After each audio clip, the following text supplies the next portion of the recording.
స్థానిక సమరం కాంగ్రెస్ కలవరం సొంత సర్వేలో నెగిటివ్ రిపోర్ట్తో కంగుతిన్న కాంగ్రెస్ నియోజకవర్గాలకు దూరంగా 40% మంది ఎమ్మెల్యేలు ప్రజల చేత ప్రజల కొరకు ఎన్నుకోబడిన నేతలు ఎక్కడున్నారు అయ్యా మీ ఊళ్ళోకి వచ్చిల్లా మీ గడపకి వచ్చిల్లా మీకు ఇచ్చిన వాగ్దానాలు ఏది 6 గ్యారెంటీలు అంటూ మొత్తం ఊరూరు వాడవాడ గల్లి గల్లి బాంచని దండం పెడతా అని ఒక్కొక్క ఎమ్మెల్యే ఎన్నికల టైంలో వాళ్ళ హడావిడి చూడాలి ఓ పిల్లగాడు మోషన్ పోతే మనకు గుద్దగడుగుతారు ఇంకోటి స్నానం చేస్తాంటే పోయి నీళ్ళు పోతారు ఇంకోటి బజ్జీలు ఎత్తాంటే పోయి వీళ్ళు బజ్జీలు ఎత్తారు ఇస్త్రీ చేస్తాంటారు ఓ ఇట్లా చెప్పుకుంటూ పోతే వాడు పాయకాన గడుగుతాడు ఇక వీళ్ళ కళలో కమల్ హాసన్ హీరోలు అందరూ ఉంటారు చూడు వాళ్ళందరినీ ఒక గ్రైండర్లో మిక్సీలు వెళ్తే బయటకు వచ్చేదే ఈ రాజకీయ దొంగలు వీళ్ళు రాజకీయ నాయకులు అనేటోళ్ళు నెంబర్ 1 దొంగలు నేను చెప్తున్నా కదా 40% మంది ఎమ్మెల్యేలు దూరంగా ఉంటారట ఇక మా ముఖ్యమంత్రి వీళ్ళ మీద ఎలాంటి ఎఫ్ఐఆర్లు నమోదు చేసి వాళ్ళని బొక్కలేయని రాదిగా ప్రజల చేత ప్రజల కొరకు గెలిచినప్పుడు ప్రజాక్షేత్రంలో ఉండాల్సిన ఎమ్మెల్యే దూరంగా ఉంటారట 40% మంది చూడుర్రి తెలంగాణ ప్రాంత ప్రజలారా ఇంటున్నారా 5 మంత్రులు 32 మంది ఎమ్మెల్యేల మీద వ్యతిరేకత ఇక మంత్రుల పరిస్థితి మంత్రులది తెలంగాణ మంత్రులు ఏందంటే ఇక ఇట్లా జిరాక్స్ పేపర్ అన్నట్టు వాళ్ళతో ఏం కాదు మీరు గుర్తుపెట్టుకోరు ఏం కాదు గింతే రేవంత్ రెడ్డి చెప్పినా చెప్పకపోయినా రేవంత్ రెడ్డి మొత్తం వాళ్ళ యొక్క చుట్టూ ఉండే స్టాఫ్ మొత్తం రేవంత్ రెడ్డి వాళ్ళే ఉంటారు వాళ్ళ టీమే ఉంటుంది నేను చెప్తున్నా కదా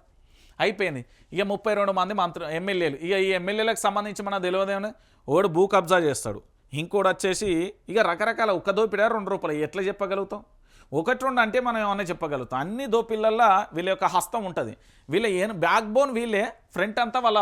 బినామీలు కానీ ఇతరత్ర జరుగుతాయి 70% నియోజకవర్గాలలో నేతల మధ్య వర్గ విభేదాలు ఇది పొట్టు అనుకున్నారు మనం తెలియని విషయమా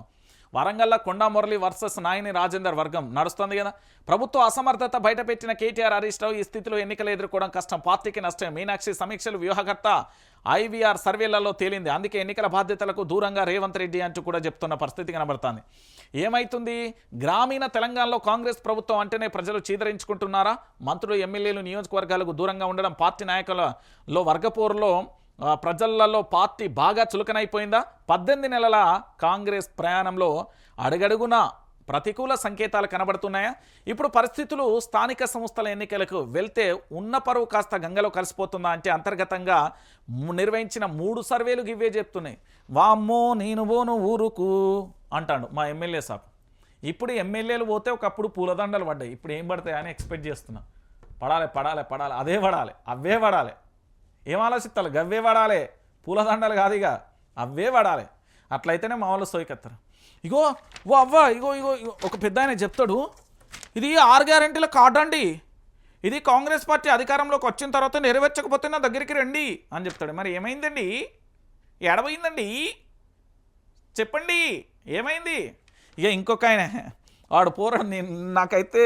నవ్వు ఆగలేక చెప్తున్నా ఒక ప్రచారంలో ఇప్పుడు ప్రస్తుతానికి మంత్రి సారు పొలగాడు మోషన్ పోతాడు వాళ్ళ కొడుకు బిడ్డ ఏదన్నా మోషన్కి అడిగిండో తెలియదు కానీ పొలగాని మొడ్డిగా అడుగుతాడు ఎంత కట్టం వచ్చిందిరా వారి అనుకున్నా ఇప్పుడు మళ్ళీ ఇంకొక విషయం ఏంటంటే ఇంకొక ఆయన పోతాడు ఇగో అవ్వ నువ్వు ఇక్కడ చేయి గుర్తుంటుంది ఇక్కడ ఒత్తుతేనే కొడుకు ఉద్యోగం వస్తుంది వాళ్ళ కొడుకు ఇప్పుడు కట్టెపార పట్టుకొని రెడీగా ఉన్నాడట అదేంది మన ఎడ్లను దొలకపోతాం కదా నారకట్టే ఎడ్లను పంపించడానికి అంటే ఎడ్లను బాయిల కాడికి తీసుకుపోతా అంటే కొట్టడానికి వారకచ్చతో రెడీగా ఉన్నారట ఎప్పుడొస్తారా వీళ్ళని ఇక ఇంకోడైతే విచిత్రం ఏంటంటే దారుణం ఒక పెద్ద ఆయన స్నానం చేస్తాంటే నవ్వే స్నానం చేపిస్తాడు ఆయనకు ఇగో ఇంత చిల్లరగా అల్లని చెప్తున్నాయి కదా ఎవడే భయపడలే అంటే చిల్లర మనకున్న దిమాక్లో వాళ్ళకి ఎవరికి కూడా 5% కూడా ఆ దిమాక్ ఉండదు నేను చెప్తున్నా కదా వాళ్ళ ఓట్ల కోసం ఎన్నెన్ని డ్రామాలు వేసేలో తెలుసు ఇప్పుడు రారి బిడ్డ ఇగో వచ్చి 6 గ్యారెంటీలు 6 గ్యారెంటీలు 100 రోజులు గిట్ల పోయి గట్ల తెచ్చుకోమన్నాడు ఆ బ్యాంకు చుట్టూ 100 సార్లు నేను తిరుగుతాను నా చెప్పులే అరిగిపోయినాయి ఆ మెట్లన్నీ కూడా అరగచ్చు ప్రజలు అంటున్నారు నేను చెప్పే ఉంచాడు కాదు జగిత్యాల దగ్గర నిన్న ఒక విలేజ్కి సంబంధించి మనం చూసినాం కదా నిన్న జగిత్యాల పంచాయతీ ఎట్లున్నది ఏం కథ వాళ్ళు ఏకంగా ఫ్లెక్సీలే పెట్టారు కదా ఓహో కొడుకు వీళ్ళ మహాభారతం వీళ్ళ రామాయణం చూసి కాంగ్రెస్ అంటే ఆ రోజు నేను చెప్తున్నా కదా కాంగ్రెస్ పూర్తి స్థాయిలో కూడా ఫ్లెక్సీలే కట్టిల్లండి వీళ్ళు ఏడోనో ఉండే ఫ్లెక్సీలో చూడు ఇగో అయ్యా సీఎం సారు మాకేది రుణమాఫీ అంటూ జగిత్యాల జిల్లా మొగిలిపేటలో రుణమాఫీ కానీ రైతులు ఏకంగా ఫ్లెక్సీలు ఏర్పాటు చేసింది ఇప్పుడు పోతే ఏమైతే తెలుసా మీ ఫ్లెక్సీలు ఉంటాయి ఆడ ఈ ప్లేస్లో మీ ఫ్లెక్సీలు ఉంటాయి రాజకీయ నాయకులు పోతే గ్రామీణ ప్రాంతంతో ప్రజలతో పెట్టుకోవద్దు. ప్రజలు ఎప్పుడైనా గుర్తుపెట్టుకో, చాలా తెలివి కల్ల వాళ్ళు, చాలా శక్తి సామర్థ్యాలు ఉన్నవాళ్ళు. వాళ్ళు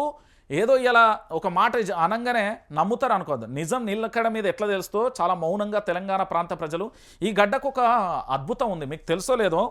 తెలంగాణ గడ్డకున్న అద్భుతం ఏందో తెలుసా? ఈ తెలంగాణలో పుట్టిన ఏ ఒక్క వ్యక్తి అయినా తన కుటుంబం కోసమో, తన బంధుత్వం కోసమో, తన వాళ్ళ కోసమో, ఇంకెవరి కోసమో తాను పూర్తి స్థాయిలో కూడా ఏంది ఆత్మహత్యకు లేకపోతే పూర్తి స్థాయిలో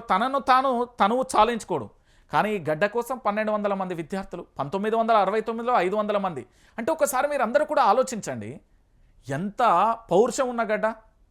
అయితే మీరు అందరూ కూడా ఆలోచించాలి, ఈ తెలంగాణ కోసం, ఒక రాష్ట్రం కోసం ప్రాణాలను తృణప్రాయంగా పెట్టిన గడ్డ ఇది. ఇక్కడ ఎంత ప్రేమ అనురాగాలు, ఆప్యాయత అనురాగం ఉంటుందో అంత అద్భుతమైన పోరాట స్ఫూర్తి కూడా ఈ గడ్డకు ఉంటుంది. పోర్రి గ్రామీణ ప్రాంతాలలో పోయి పంచాయతీలు పెడదాం, అది పెడదాం, ఇది పెడదాం అని ఎమ్మెల్యేలు అంటున్నారట. నేను మళ్ళీ చెప్తున్నా, మీరు ఇప్పుడు ఫోన్ ట్యాంపరింగ్ అనేది బీఆర్ఎస్ అంటారు. నేనేమంటున్నానంటే మీ కాంగ్రెస్ ప్రభుత్వం ఫోన్ ట్యాంపరింగ్ చేస్తుందని చాలామంది నేతలు బయట లొల్లి పెడతారు. మరి దాని సంగతి ఏందో, దాని కథ ఏందో మీకే తెలవాలి. సో గ్రామీణ ప్రాంతాలకు గనక కాంగ్రెస్ పార్టీ పోతే ఇక ఊహిస్తాం, ఆ రోజు ఇట్లా అందరూ మల్లెపూలు జల్లీలు ఇప్పుడు ఏం చల్లుతారు, ఇప్పుడు ఏమి విసిరేస్తారు ఒకసారి ఆలోచించ, ఇమాజినేషన్ చేయర్రి.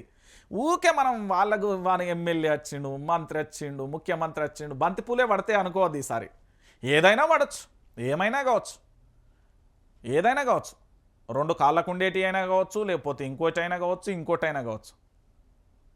ఓపిస్తారు తెలంగాణ ప్రాంత ప్రజలు. పోర్రి మీరు 6 గ్యారెంటీలు ఏడవైనాయి, 13 అంశాలు ఏడవైనాయి. నా కొడుకు ఉద్యోగం ఏంటివి, నా మనవరాలకు ఉద్యోగం ఏంటివి, ఏడవైంది రుణమాఫీ అంటివి, రైతు భరోసా అంటివి, తక్కువ ఇచ్చి హామీలు, రైతు కూలీలకు 12,000 అంటివి, మళ్ళీ 15,000 రూపాయలు అంటివి, పెన్షన్ పెంచుతా అంటివి. ఏంది నీ కథ అని అడిగితే కర్ర కాల్చి వాత పెడితే అప్పుడు వాహమ్మో నేను రాను ఊరికి అని మళ్ళీ పరిగెత్తాలి మీ ఎమ్మెల్యేలు, మంత్రులు అందరూ. వీళ్ళ ప్రభుత్వం, వీళ్ళదో కథ, వీళ్ళదో లక్షణం. ఏం ప్రభుత్వం అది? అక్కరకు రాని ప్రభుత్వం. అక్కరకు రాని చుట్టము కప్పలు 10,000. చిన్నప్పుడు చదివిలా పద్యం ఒకటి ఉంటుంది, చదువుకోర్రు, అది పనికొస్తుంది.